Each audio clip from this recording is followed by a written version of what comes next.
Welcome to the center of the universe and the home of the 18-time Grey Cup champion Toronto Argonauts. This is the X's and Argos podcast with Ben Grant and JB. Welcome to the X's and Argos podcast, brought to you by Something in the Water Brewing. My name is Ben Grant, joined as always by JB, and we got a lot to talk about today. I'm going to break down training camp, what's going on at the University of Guelph with Mike Hogan. I've been unable to be there. JB, you haven't made it out there yet. It's unusual in that sense because we're usually down there in the first couple of days, but our schedules have gotten in the way, so we've got the perfect guy to turn to in Mike Hogan. And then we are going to get to our power rankings. This is post Chad Kelly suspension, post free agent moves, post draft. Everything is kind of set now, and we'll give you the sense for what we think about in terms of where the Argos stack up compared to the rest of the league. All that more is coming up on this episode of the X's and Argos podcast. JB, I got to tell you about this new beer that I have here in my hands from Something in the Water Brewing. First of all, the art on the can is absolutely fantastic. This is 100 Swearing Parrots is the name of the beer, and this is a crisp, drinkable sort of lager style beer in one sense, and yet it's got the hoppiness of an IPA in the other sense. So it's a neat combo beer. Great story behind this one too. This was a combined effort between Something in the Water and a brewery in Jacksonville called Kingmaker Brewery, and they combined together to make this one. It is a must try beer. You got to get down to Something in the Water in Liberty Village. Try 100 Swearing Parrots. Again, if only for the can art, it's worth it. But it's a great tasting beer as well. For anyone into lagers, for anyone into IPAs, you'll absolutely love it. So that's my recommendation of the week for our title sponsor, Something in the Water.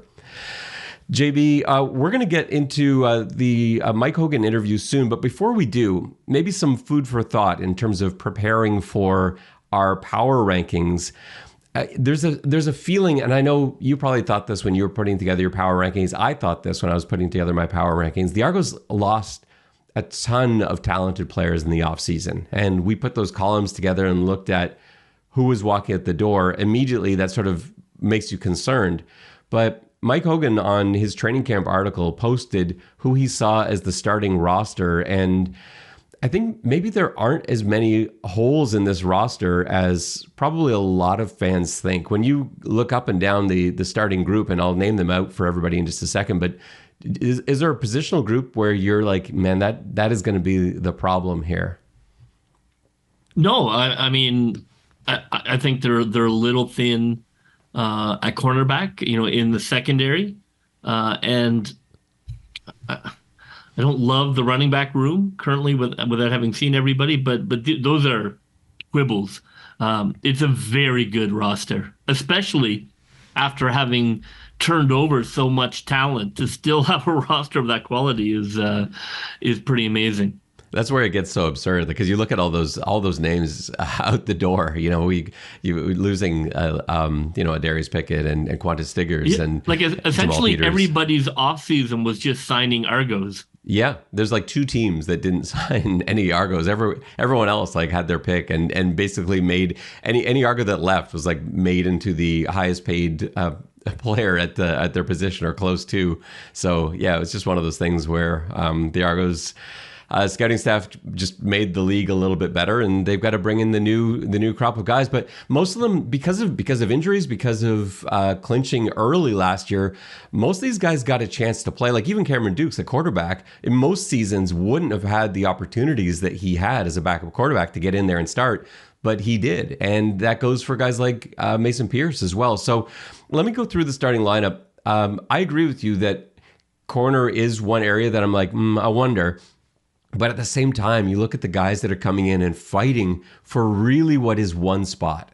And I'll highlight that in a moment. And I feel really good about the running back room. I like Kadeem Carey a lot, and Dan Adeboboye. I think that's a nice 1-2 combo.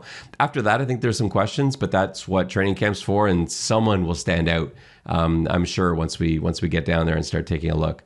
So here's the starting lineup as Mike Hogan saw it at practice in Guelph. So they had the line, no real question marks there. We knew what that was going to be. Isaiah Cage at left tackle, Ryan Hunter left guard, Darius Sirocco at center, Peter Nicastro, right guard, and Dejan Allen, right tackle. The exact same group that just about set records last year in preventing sacks and keeping the quarterback clean. The receivers on the field side, you had David Unger out wide, Dejan Brissett in the slot, Rasheed Bailey, the new addition from Winnipeg, in that R position, the third receiver inside to the field. And then on the boundary side, Devaris Daniels in the slot and DeMonte Coxey out wide, same pairing as last season. Kadeem Carey was the starting running back, and Cameron Dukes starting at quarterback, of course, with the Chad Kelly suspension. On defense, the defensive line room, you think about losing Barlow, losing Hendricks, and yet this is a pretty good starting lineup for the Argos on D-line. And they've got depth too. We're not even naming Brinkman, who isn't out there starting. You had Flora Malade and Robbie Smith as the ends, and then Jake Serezna, the new ad, and Sean Oakman inside. That is a pretty deadly D-line. Wynton McManus, Jonathan Jones at linebacker. And then the umbrella across the secondary, Quincy Moget at Sam linebacker, Tavares McFadden, Benji Franklin at corner, Deshaun Amos, Mason Pierce at halfback, and Royce Metier. And I learned this from Mike Hogan in my conversation with him earlier, that Royce Metier is the correct pronunciation. It's something that we just did not know about. That might take a little bit of practice to get used to, but Royce is at safety. And so when I look at these, Benji Franklin, it's not that he's a question mark, but he's the only sort of unproven guy in that entire Argos starting lineup, both offense and defense. And you've got a kid from LSU, a kid from USC fighting for that spot. You know, there's Carnell. There's so many options there. So yeah, JB, I feel pretty good about that starting group. Yeah, I think the defense is gonna, will be turnover friendly. Offensively, it's a mature group. I think it's a group built to matriculate rather than like kind of be a BC blow teams out of the stadium offense. And I think that probably fits the backup quarterbacks in terms of moving down the field. That's what they're looking for. They're looking for those 10 and 15 yard plays. So yeah, I agree. I think it I wish we didn't always sound like such homers, but I'll be damned if they don't put out a great roster every year. I mean, look, it is what it is. It is a very good roster that doesn't have a lot of holes. We did not sound like homers in 2019. No, and and I'd love to, argue about, they should have done this, should have done that, but I think that I think it's very good, and they clearly could not have. They would have needed, $100 million to keep everybody that the league signed. So, I am very excited to see what this new defense will look like, because I think it won't be as good as last year, but I also think it'll be a little bit different. I think it's gonna be a different challenge for offenses. What they don't have is the same depth, or at least the same proven depth. I think there's some exciting players that are going to be used as depth pieces this year that we really don't know much about. Whereas last year, the guys coming off the bench, you're like, this guy's on the bench, you got this guy coming in, and they're guys that other teams are now signing as starters. You look at Ottawa, and rightly so, celebrating signing a guy like Darius Bleda. Great, that's awesome. He's an amazing guard. Didn't even dress once for the Argos last year, and they had the best offensive line in the league. So there are a few situations like that too, where they just had the luxury of guys either on the bench or guys that were injured all year that never got to suit up. And this year they're going to be not so much question marks, but guys that we really don't have a CFL history for. And so there's a little bit of uncertainty in that. Let's get to my conversation with Mike Hogan, and then JB and I will come back and give you our updated power rankings as the Argos get into this really the second stage of training camp. I'm joined now by Toronto Argonauts communications manager and play-by-play voice of your Toronto Argonauts, Mike Hogan, who is in Guelph at training camp. Mike, this is the first year since the pandemic that I haven't been able to get out to the first couple of days of camp, and I feel totally in the dark. So I'm hoping you can shed some light on what's been going on in Argoland down in Guelph. Or are you asking the wrong guy? No, I'll try. It's I know that's it's like this in most professional football teams where the practices during camp are at a university, usually a little outside the city in which it's being held. So, yeah, I'll do my best. Thank Just you. consider the source. Yeah, that's right. As a reliable narrator. So, Yeah. well, first of all, you've helped us out tremendously by putting an article up on Argonauts.ca detailing training camp stories. And what I love from that too is that you put out like who you saw as the starting offense, who you saw as the starting defense. That's really helpful for Argos fans because there's a fair amount of turnover, like far more new faces this year than we saw last year, certainly. Yeah, and I think what might surprise some people because of the amount of people who left, when they look at the starters, they'll go, "Oh, I remember. Oh, yeah, well, I know him. Well, yeah, okay, where's the new guy? Oh, he's new, but he's got experience in Edmonton, in BC." When you look at it, the least experienced guy on defense is Benji Franklin, who started one game last year with the Argos. Everybody else, who right now, and obviously it's subject to change as camp continues, but right now, when you look at the 12 starters, everybody has experience either with the Argos or in the CFL, and same thing on offense. So there are some new people, but I don't think it's going to be the "oh my God, what happened to our roster" that a lot of Argo fans were dreading when they saw some of the free agency defections. Yeah, if you just look at the column of like people that left, it looks alarming. But again, you look at you sort of start drawing up depth charts, which I'm in the process of trying to do. I'm like, oh, this is actually a pretty strong positional group. Oh, these guys aren't bad either. And so, yeah, very quickly you see that this is going to be another quality Toronto Argonauts team. In terms of the coaching, have you noticed anything? This is a kind of a first for me. At least in my memory, of co-defensive coordinator. Does anything stand out watching the Argos practice in terms of having two voices in the room or two defensive coordinators? You really wouldn't know it. I mean, most of the work as co-coordinators happens behind the scenes. And then during practice day and during a game day, Kevin Ivan's going to be the guy calling the signals. Unless something changes, that's the way it is right now, and I think that's the way that they want to do it going forward. And during games, it's going to be exactly the same. Last year, Kevin Ivan was standing next to Corey Mace on the field, signaling in the plays. He's going to be doing that this year, and Will Fields is going to be upstairs with a headset on, much like he was last year. It's like the same thing. So there's really not a lot of change, just, whatever philosophy they have. And so far, it looks like it's going to be, there's a quarterback, fly around and get him. And in the secondary, see that football, it's yours. That seems to be the mindset, exactly the same as it's been for the last couple of years here. And in terms of the new coaches added, it must be fun to have Demetrius Maxey and Dominic Picard back in double blue, but this time as part of the coaching staff. Yeah, I didn't know D-Max very well when he was here as a player, but I knew Picard really well. I was thrilled when I saw both, not only because they were really important parts of this organization as players, but Maxey in Edmonton had nothing but rave reviews as a coach. We had him with the Argos under contract when the Serezna trade was made, but we hadn't announced it yet. So when I did an earlier story on Serezna on the trade, he raved about Maxey, but I couldn't write it because we hadn't announced it yet. D-Max was thrilled that Serezna was coming over here, not only because of his ability as a player, but he can be an expert teacher because he knows what's going on, and he's a 2018 they've worked together since, so they know each other inside and out. And he's also going to bring a hell of a lot of ability and firepower and speed and intensity to the front four as a player, Serezna.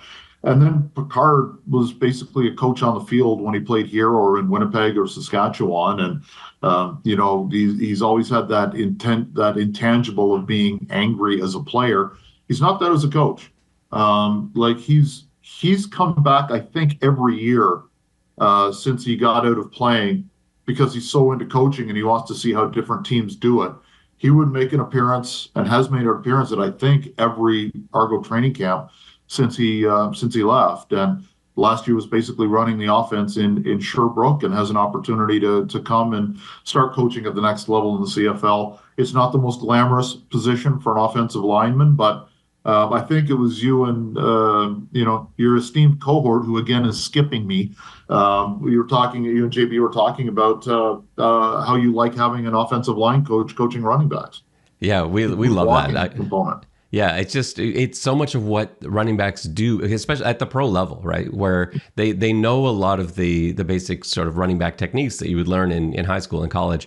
But at the pro level, it's the intricacies of the pass protection and the run blocking schemes and just the variables that go into it. And so no one knows those things, pass protection and blocking schemes, better than O linemen, especially intelligent O linemen. Centers are great at it. And then a guy like Picard, who was, as you said, a coach on the field in his playing days, you can only imagine the level of ability he's got as a coach now. And so for that, it makes total sense for me. As soon as I saw that, I'm like, oh yeah, this is an excellent running back coach signing. Part of his responsibility as a center, as you well know, is to call out blocking schemes and changes at the line. And now running backs and fullbacks are going to start seeing that through the eyes of a center. And to the point where at some point, let's say, Spencer Nichols is a fullback and Kadeem Carey's the running back, hopefully they're now starting to see stuff through the eyes of a center and helping establish where the blitz is coming from and maybe able to also help call out stuff. And I don't think there's a bad thing there as well, because they're just going to be more aware of what's coming in from where. So I know the answer to this next question because I read your article, but I gather Jake Ceresna is pretty good. He's not bad at football. When they picked him up, like, he was such a pain in the rear end whenever Edmonton was in there. And Edmonton, hasn't had the best teams the last couple of years, but you always knew where Ceresna was. And whether he was lined up inside, whether he was lined up outside, he was able to get pressures. And last year, I think he was second in the league with tied for second in the league with 10 sacks. And you now put him with Arimolade, and you put him with Robbie Smith, and you put him with Oakman, and you put him with Brinkman. Derek Parrish is one of the newcomers who's got a hell of a motor on him. This is going to be a very interesting defensive front four to watch. And with Ceresna, Demetrius Maxey told me in our conversation that at the beginning, certainly, he wants to teach Ceresna two spots, defensive tackle and defensive tackle. And, down the road, there's a chance for him to go outside where he's played before. But, I could see at some point lining 4 defensive ends up, on the front four in certain passing situations. There's that kind of flexibility. We've seen that over the last few years with Mace, where Jagera Davis would come inside or Flo would come inside and line up, even in a 3-tech. So there's a lot of things that you can do with versatile athletes. And, if fans are worried about the front four of the Argos, don't worry, they're fine. Yeah, they're going to be just fine. And I love the twist possibilities. Anytime you've got a guy that plays inside who has at some point played outside, and that's there are guys like that in the CFL, because often in NCAA, you'll have these larger defensive ends that once they come to play up north, they end up transitioning inside because of the required athleticism as a D tackle up here. But those guys are great when you use them around the edge on those twists, because it's actually what they're almost more comfortable with in some ways. And so, yeah, I love that strategy of keep him inside, but you always know if there's something they've got up their sleeves. Flo Arimolade is pretty flexible on the outside. You've got Ceresna, who's flexible on the inside. When you have a number of guys that can start moving around, that makes for an exciting defense, or a very stressful job situation for opposing offensive linemen. And you know who was really good at lining up inside or outside? Demetrius Maxey. So right. He knows exactly what that's all about, because he was very effective at that one, not only when he was here, but in his other CFL stops. And I loved, too, in your article, I guess you had a chance to talk to Robbie Smith about Jake Ceresna, and he, right away, a guy that never had to go up against him, of course. They're playing on the same side of the ball, different teams, but the fact that he had gone and studied his tape and was excited about, a guy at Robbie Smith's level, to be that excited about someone else coming in tells you the caliber of player we're dealing with in Ceresna. Yeah, first of all, when you see Robbie Smith this year, you may not recognize him. The dreads are gone. Very short hair, so it's like, oh my God, it's Robbie. But he's really excited. Like, he just wanted to talk about Ceresna. I caught him right after After they finished practice, the guys will go into groups and do some drills. And he had just done some sprints, and I felt almost guilty at this point calling him over. So he was talking like this. Oh, you want me to talk to Serezna? Okay, let's go. Like he was really excited to do it. So, yeah, everybody in the league knows Serezna, how good he is, and what I like about that as much as anything, it was just a good old fashioned, star player for star player trade, and we don't see that in the CFL or NFL very much anymore. It's always draft picks involved, or 98% of acquisitions are via free agency, or draft. So it's just nice to see an old fashioned trade, and I think both teams will be very happy with the way it works out. For the fans that I've spoken to this offseason, it feels to me like the position that the fan base is most stressed about is the defensive backfield, because that seems to be on paper where there's a lot of turnover. You have Adarius Pickett becomes the highest paid DB in the league in Ottawa. Jamal Peters, the highest paid corner in the league in Hamilton. Quantez Stiggers is a New York Jet.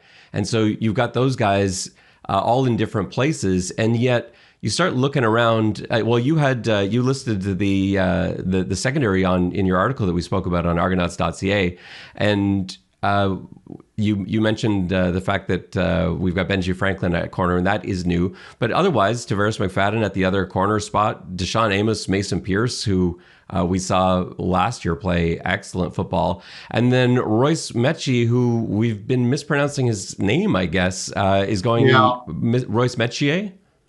Yeah, I asked him about this a couple of years ago because I heard that his name was actually pronounced Metier. And I said, okay, do you want to go with this? And he said, no. I said, it's just going to get confusing, and everybody's called me Mechie all the time, and that's the way it's spelled. And I was Mechie in Calgary, so let's just stick with it. And then when we were on Saturday, there was a big meeting where all the players kind of got up and introduced themselves, and all the staff and the coaches kind of said, hi, this is who I am, this is what I do. And when he got up, he introduced himself as Royce Metchier. And so I went up to him immediately afterwards and said, do you want to go with that this year? And why the change? And he said, it's always been that. And he said, I was finally getting questions from family and friends, like, why do you go with Mechie? So he said, okay, let's just go with the way it should be. So, I've got to talk to all the broadcasters now across the CFL and let them know that it's Metier. But yeah, you mentioned the experience. McFadden, same spot. Amos, Pierce, same spots. Mechie, same spot. Benji Franklin is going to start, at least, right now, and we'll see how that changes. But he's the boundary corner, and then at the sandbacker is Quincy Moget. And, he's played in the league, and he played Sam last year with BC before moving back to safety. So he's another versatile guy, and he's looked great so far. He's wearing McFadden's old number 20, as McFadden now wears 4. But it's a veteran group aside from the boundary corner. And, it's Benji's to lose right now. And should he be passed, there have been some pretty good looking DBs come in here who don't have CFL experience that I know are going to be pushing for playing time. And even the ones that do have CFL experience, we haven't talked about Tunde Adeleke. We haven't talked about Maurice Carnell. There are so many different options. But maybe let's talk about the new Americans. There's so many new American signings every season? You bring in as many guys as you can that you feel have a chance to really be impactful players in the CFL. Has anyone stood out in terms of the new Americans on the roster? So many guys have flashed. It's like, okay, because I've got my little cheat sheet here with the numbers. Like, who's that? Oh, that's Johnson. Okay. Oh, that's Waters. Okay. That's Brinney. Oh, that was a nice play. But two guys who I have the memory kind of etched in because they're making plays, and I know this is only a couple of days in, but the guys who have made a ton of plays are Kerry Vincent and Chris Steele. I don't know how you keep them off the roster. They've got some tough decisions because there are so many talented DBs. But those guys have flashed and flashed loudly, and maybe that's the perfect way to describe Chris Steele because he's a talker. So when he flashes loudly. But he's one of the guys that's caught my eye. That there's still a lot of training camp to go. Cuts are coming up tomorrow morning as we record this, so there are going to be some guys gone, and what I see over the eye test may not match what they're seeing in terms of responsibility and whether or not they're assignment friendly. So, take what I say with a grain of salt, but I'm just saying guys who seem to be around the ball and, when I look at the one-on-one drills, those are two guys that seem to be exceptionally good at what they do. Yeah, that's there. I still can't deal with the fact that I haven't been out to see camp yet, because I, as you're talking about it, describing it, there's nothing more exciting than at the beginning of CFL training camp, because you've got so many. It's not the same. It's not the same in any other league, in any other sport. It's not the same as the CFL, because you're bringing in new Canadians, you're bringing in new Americans, and there's so many new faces, and they're all such exciting, high caliber players. Like you said, the flashes. There's always a reason. They don't bring these guys all the way up for nothing. They saw something on film, and they're like, we got to get this guy in here and take a look. And when you see those flashes, those moments in training camp, man, is that exciting. But like most years, and like most years, you never know. It happens, right? Like nobody had heard of Jamal Peters when he came into camp. He was just some tall guy from the South. And then nobody, Stiggers had a really neat name. Nobody expected that. Mason Pierce, where's the rest of them, right? You look at him, and he's just a little guy out there, and you go, well, he's not going to make it. And then he gets an opportunity to play, and he plays at basically an all-star caliber level when he played last year. There's always a guy or two like that on each side of the football. Who's this coaxy guy, right? You see the receivers come in en masse. And again, this year, it's these receivers who's going to flash and who's going to take that next step. And again, what we see in drills might not translate to what the coaches see in when they break down the film in terms of assignment. Is he running the right route? Is he making the block? So there's a lot more that goes into it than just an idiot like me on the sideline seeing guys make plays. And how have the new draft picks been fitting in? Toronto bringing in a ton of new guys through the draft this year. That's another. If you haven't read Mike Hogan's behind the scenes draft article, always my favorite piece every year. And this year was kind of interesting because I was thinking, like you were in watching this, that you've got a bunch of pieces in that third round. Surely there's going to be a trade or some movement, because it just seemed like there were so many possibilities to maybe move up into the second or to even get back into the first. And you talked about that in your draft piece. So that's a must read for all Argos fans listening to this. You got to find that one on argonauts.ca as well. But how are these guys all fitting in training camp? It's tough for these guys sometimes coming out of U Sports to acclimate. Yeah, I didn't come down to rookie camp. My back can only take so many nights on a cot in a dorm room. So I tried to avoid as much as I could. But Mittal, the fifth overall pick, the first rounder, got nicked up a little bit. It's nothing serious. Like he'd probably be back by Thursday or Friday. They're just being really careful with it. You don't want a 3-day injury to become a 3-week injury. So they're just being very careful with that. So we haven't really got a chance to see him yet. And the other guys, a couple of guys have flashed every once in a while. Blackburn has flashed a couple of times. Herget, I really haven't noticed yet. But I'm sure that's at some point. To come. And to be honest, I haven't gone down. I haven't looked at the one-on-one drills with D-line and O-line yet. That's going to come. It's just I'm trying to get the quote-unquote skill positions in first, with apologies to linemen on both sides. But you can only do so much in a couple of days. So that might be tomorrow. That might be the next day. I know that the Dinwiddie wants to go really hard the next 2 days. So, he kind of gave the guys an extra hour off today and said, okay, we're going to go hard next couple of days. So get ready for that. So there are going to be some jobs won and lost, I assume, in the next couple of days. And we'll see how the young ones do. But I know that Herget was a guy that they really wanted. And if you read the piece, the way that it fell, they didn't expect Mittal to get past Ottawa in the draft. So it's kind of, okay, now we got two guys available at 5. What do we do? Is there a way we can get both?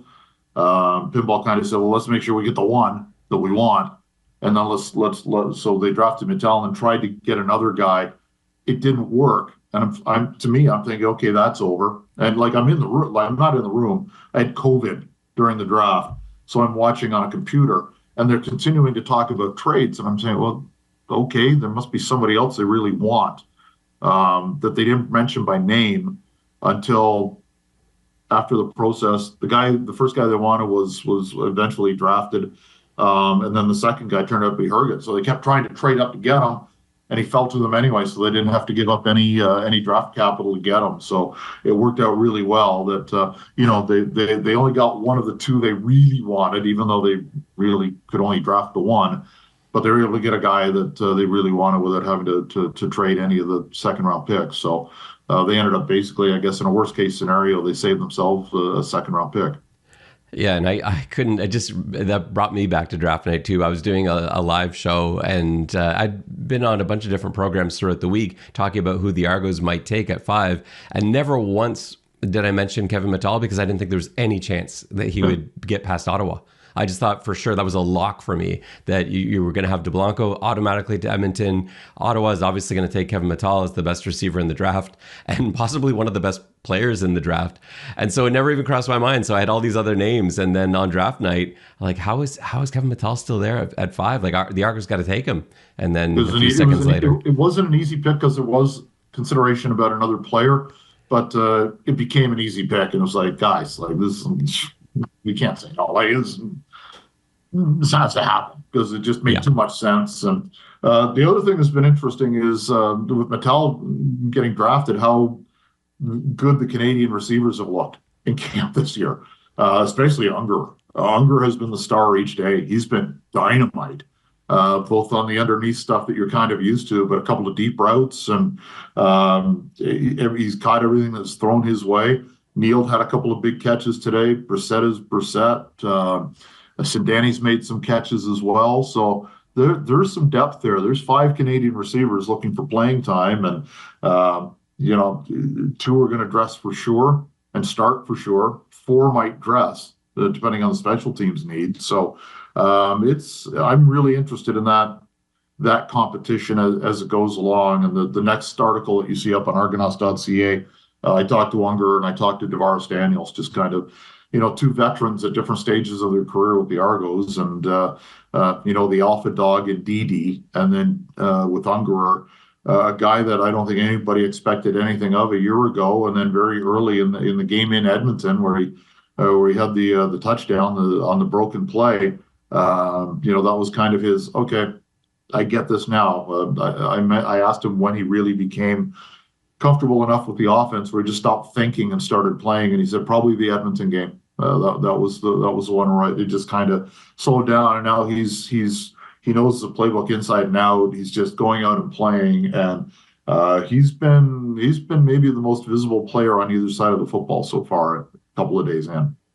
And before I let you go, Mike, the last one that we got to talk about is Cameron Dukes and Brian Scott, which I think is going to be really interesting. I think that's one of the more intriguing positional battles because it's not just 1 or 2. It's let's see how Cameron Dukes or Brian Scott look with the starters out there, because the Argos were lucky in the fact that Cameron Dukes got some time last year. Having wrapped up the East so early, Dukes actually got more playing time than a backup quarterback would typically get. So he's got a bit of a leg up, I think, over Brian Scott coming into this season. But he never really got to play with a full complement of, as good as he looked in that Winnipeg game and the Ottawa game, he never really had every weapon out there. How has he looked? How has Brian Scott looked playing some snaps with the full unit of ones? They both look really good. Dukes, I think, has the upper hand at this stage, although Brian Scott has hit a couple of corner routes, deep balls in Skelly that were Ricky Ray and touch like they couldn't have been placed any better. Dukes is obviously going to run around a little bit more, extend plays. Dukes and Unger really have a thing going. Like they've got a thing going, and I don't know if it's just as guys who Unger was always one of the last receivers to go. Dukes would throw after practice to get more reps in last year. Maybe that's just that kind of thing where they just got to know each other well, and there's a trust there. But Dukes. I think Dukes will be number 1, and I'm not worried about Cameron Dukes being the starting quarterback for 9 games or however long the suspension goes. I don't think anybody should worry. He may not be MOP caliber, but he's not a bad quarterback by any stretch of the imagination. And you mentioned throwing him into a game last year for his first start. he wasn't, and this is no disrespect, but I'll pick the team that struggled the most in the standings last year. It wasn't like he was starting in Edmonton. He was starting in Winnipeg in a game that Winnipeg needed. It was a big game for them. And he came out, and I think if memory holds true, he had 2 touchdowns on the first 2 drives in that game, and shut the fans up in a hurry there. And when he left at the end of the third quarter, the Argos had the lead. So, he can play. It'll be different, when teams will be scheming for him for a week. So it'll be interesting to see how he responds to that. But I'm confident in his abilities and his makeup. And, the one thing, I know I'm going long here, but the one thing that he has going for him that another young quarterback in another situation doesn't have, that's the best offensive line in the league playing in front of him. And the guy who led the CFL in rushing 2 years ago, running the ball behind him in that receiving core, and talented Canadian. So he's got options all over the place. So, I mean, it's going to make it easier for him. He still has to go out and in a very tough schedule off the top, he's got to go out and make it happen. But his makeup is such, I don't think it rattles him at all. He's worth the price of admission. That was the one thing. After the preseason game in Hamilton last year, I remember coming away from that saying, man, that guy is exciting to watch. He did some things that made me hold my breath, and I'm sure Coach Dinwiddie the same. He did that one-handed thing out of the end zone last year. Then we're thinking, what's it? It was complete. Okay. And I asked him about that. He said he did that in the Arena League the year before, and he said, I'm probably not going to do that in a game. Yeah, well, Dinwiddie might have had something to say about him doing it repeatedly, but that's like, he finds a way to. He's a playmaker, right? And he finds a way to get the job done, and it's not always the most conventional, but it's exciting at the very least to watch. Mike, thanks so much for joining me today. I know I kept you longer than I said I would, but I really appreciate it. I can't wait to get down to Guelph, spend some time with you, and check out the 2024 version of the Toronto Argonauts. So thanks again, Mike. I really appreciate it. Anytime. Looking forward to seeing you and JB down here when you get down. That's Mike Hogan, Toronto Argonauts manager communications and play-by-play voice for your Double Blue. All right, JB, it is time. We've done the math. This is our. I don't. How confident are you in these power rankings? Because I'm not at all. I was like, I hummed it hard. I moved guys around. I have changed them. I have changed them many times. I am not confident with these power rankings. But what I love about it is that, like, there are question marks all the way through, like top to bottom. Last year it was like, oh, okay, well, Toronto, Winnipeg's 1-2 automatically. There's not really any argument about that. BC was 3. There wasn't really any argument about that. And then after that, you could kind of argue. But then the bottom two, there was, you had Edmonton, you had Ottawa for most of the season, and then Hamilton briefly crept in there and then climbed back out.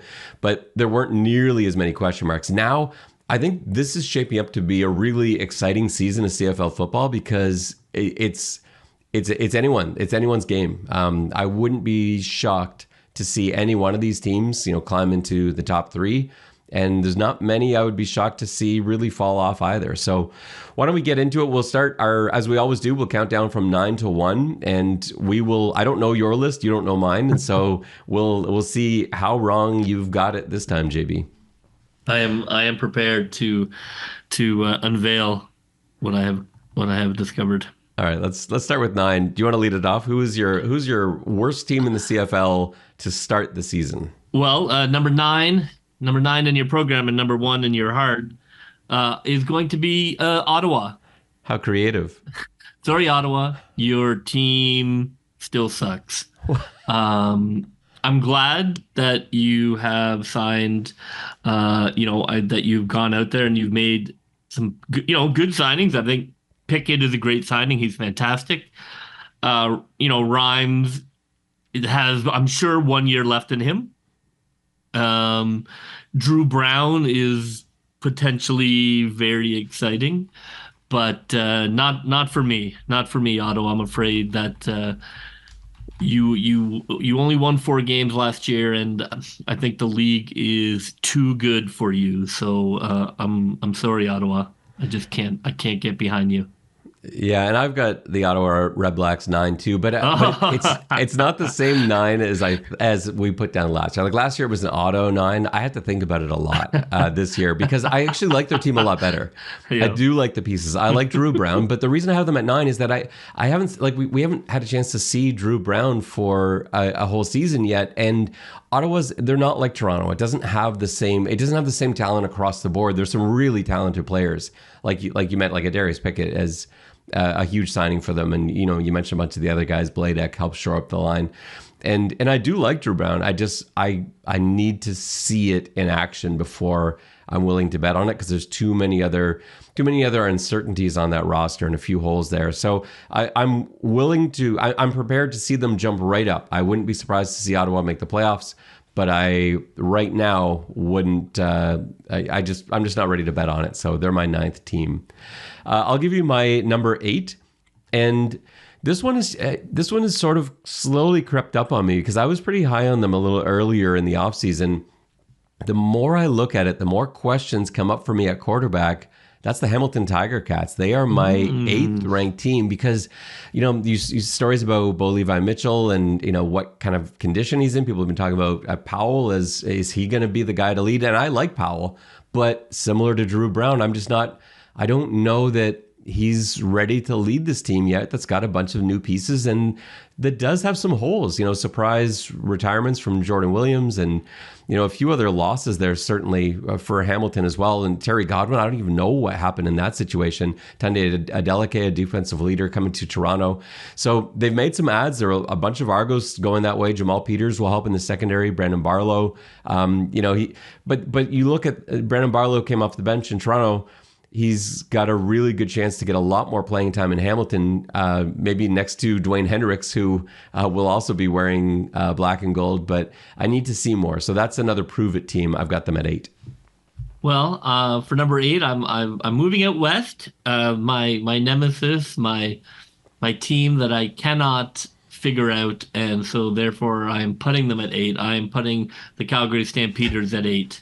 You have no idea every season what the Stampeders are doing. You're generally pretty good at this, but some teams are just like that for us. I don't remember who mine was last year. There was someone that I could not get a handle on last year. I think it might have been Edmonton. Love that they signed Houston.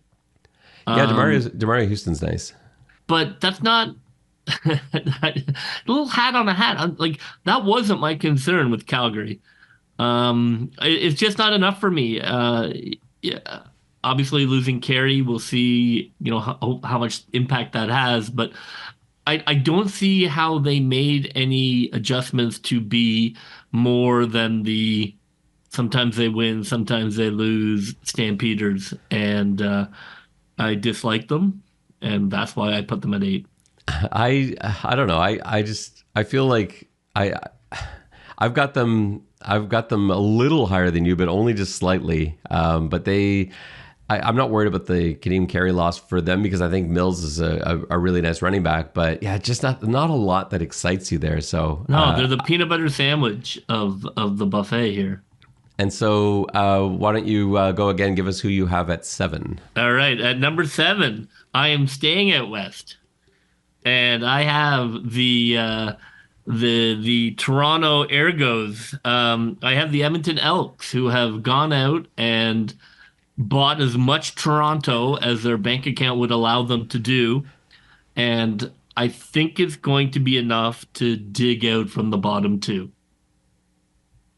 Yeah, I've got Calgary at 7, not far away from you. We're generally in the same ballpark, although I don't know how high you've got Hamilton. I've got some questions about that, but we'll see where that one falls. But yeah, just like you said before with Calgary, nothing really excites me, so I've got them at 7.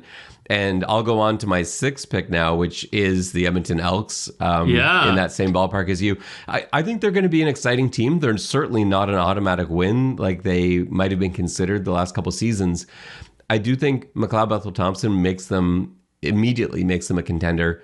Yep. I think all 4 guys they signed, I would have been very happy to have back on the Argos. Yeah, like Curly I think Gittens those Jr. are and four McLeod. professional athletes that they have signed to that team. Let's not forget about that, the relationship that those two had. Remember how good Curly Gittens Jr. was with McLeod Bethel Yep. Thompson at quarterback? Those two were just, they were on the same wavelength. And when you find someone like that as a quarterback, when you find a receiver like that, that seems to instinctively know what you're thinking, it can be a pretty tough combo to beat. And so those two together, and then Javon Leake returning punts and kicks, Boris Beatty kicking the ball 120 yards.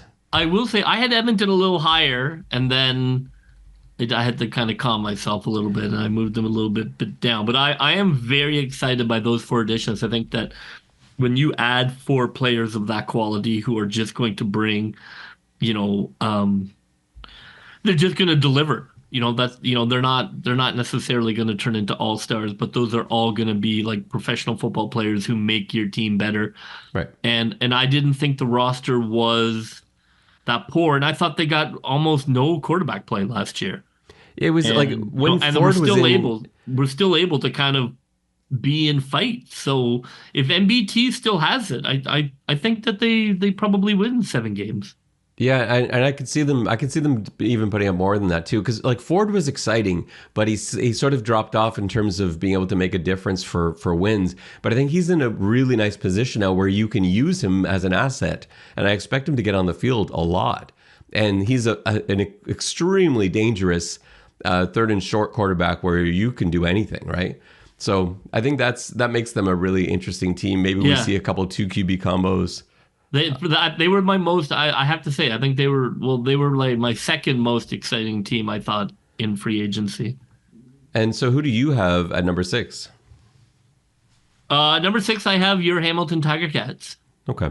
I do think adding, obviously, not all of the Argos they added stayed. You know, sorry about that, Hamilton. But I do think Hendricks, Barlow, Peters are really nice adds to the defense. I don't think that you know, I think they're a team too that did not get quarterback play. Of course, it's all dependent on a healthy quarterback. But I think if they are able to get healthy quarterback play, that's still a pretty good roster with some other guys plugged into that. I think they'll probably be right there. You know, fighting for that sort of 8-win, 9-win in the Eastern Conference. Yeah, it really depends to me what Bo Levi Mitchell is this year. And we haven't seen the Bo that we were used to for a couple of years now. He really hasn't been that same guy. But that's not to say, like, so much of quarterbacking is up here. And so I wouldn't at all be surprised if Bo came out and was good again. And so and that makes the difference. If Bo comes out and provides good, solid quarterback play for the Tiger Cats, they've certainly got enough pieces to be very dangerous. But again, it's one of those cases where I haven't seen that Bo for a little bit, so I want to see what we've got in him, and I'm just not sure Powell is ready yet. So yeah, I don't have a problem with that. So we've got not in the same order, but we've got the same 6, 7, 8, 9 teams, and obviously the same top 5 teams. Who do you have at number 5? Number 5, I have your Grey Cup champion, Les Alouettes. I don't low on those guys, like Grey Cup champions at 5. I know. Look, as we've talked about many times about having the shine, they got the shine. Okay, they added the 2 guys in September. Sometimes it happens. Sometimes Eli Manning wins the Super Bowl. Sometimes Joe Flacco wins the Super Bowl. That doesn't turn them into a dynasty. They won the Grey Cup. Good on them. I don't want to talk about the Eastern Final right now, but that team is not a great team. And they can stay right there in 5th in my book. Montreal was a tough one for me. I do not have them at 5. I have them a lot higher than that, and we'll get there when we get to the countdown. But the thing is, like, Montreal can beat any team on any given day. They have last year down the stretch, and the shine. For those that don't know, JB uses this term a lot. The shine, it doesn't exist, but JB believes that the shine exists in football. We've argued about it for decades. The shine is when some sort of magical force takes over, usually a quarterback, and they, for whatever reason, play out of their heads for a number of games. Was it Foles for Philly Yes. that had the shine, and Flacco and Flacco Manning. and Eli Manning, all those guys. But you're saying the entire Montreal Alouettes team had the shine last year. They added the two guys who both played out of their head and turned that defense around. I don't think Stanbeck is necessarily a game changer, but I think Evans is a loss. I think offensively they're fine, and you're right. They can beat anybody in any given night, and they can lose to anybody. I think in any given night. I think they are exactly who they were last year, and I think there's a little Grey Cup hangover. All right. Well, and Austin Mack actually left the Alouettes as well, which that could actually hit them a little bit too. That's a big loss. So yeah, we'll see. I've got them higher just out of respect, but I totally understand your argument. I have no problem with you. Like them. I sometimes chastise you for having very different picks than me. I totally understand them being at 5.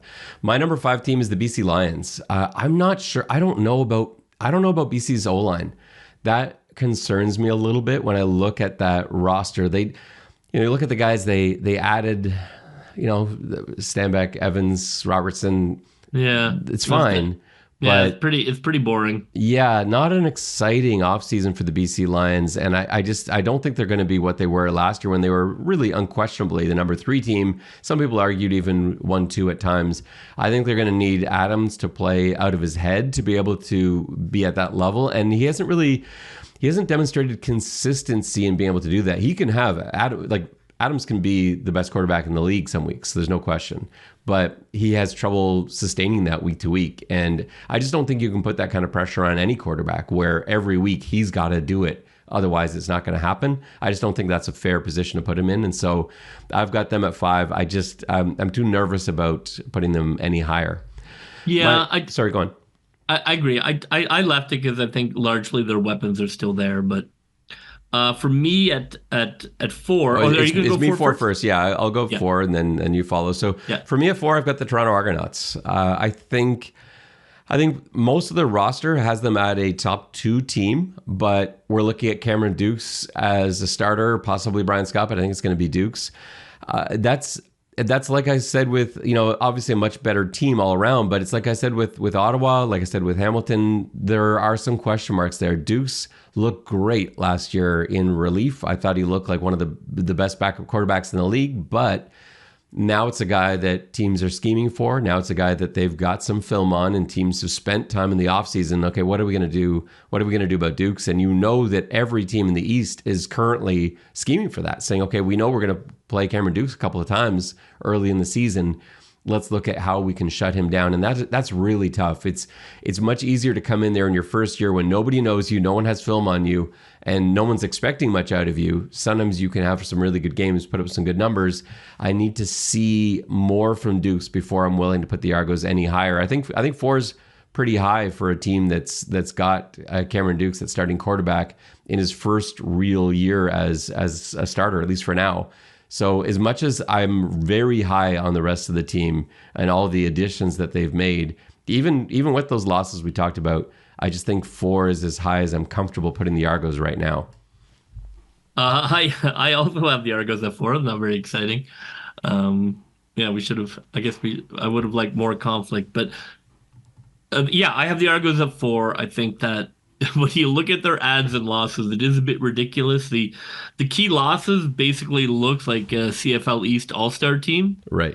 And then their key addition, looks like 3 or 4 of them could be also All-Stars. I'm giving Toronto the benefit of the doubt. They have been absolutely platinum when it comes to bringing in talent through free agency over the last 4 years. So I'm giving them the benefit of the doubt on the decisions that they made to dump that much talent and who they're bringing in. So I'm gonna trust on that. And it is a very talented roster. I think if they have a quarterback, I'd probably have it up a little higher. I think that they're still going to be able to hold their own, just through the defense and the ability to move the ball. I think that the roster is that strong. And who do you have at number 3? Number 3, I've got BC. I still think BC has a great offense. I still think playing in BC is an advantage for them. Um, I don't love British Columbia, but I mean, I still think that they're well coached. I really enjoy watching their offense, and I don't see any reason why that offense should take a step back this year. Yeah, it'll be interesting to see. I think they're gonna struggle with protection, and I think that it's shown in the past. Like if you can't, it doesn't even matter. It's not even Vernon Adams. Like if you can't protect the quarterback, it's over. It doesn't really matter what else you have on the team. The O line is such an important position, and I would like to have seen them do a little bit more, maybe in free agency at that spot. So, but yeah, I think they're still going to be one of those teams like anyone in these top five that could beat you on any given week.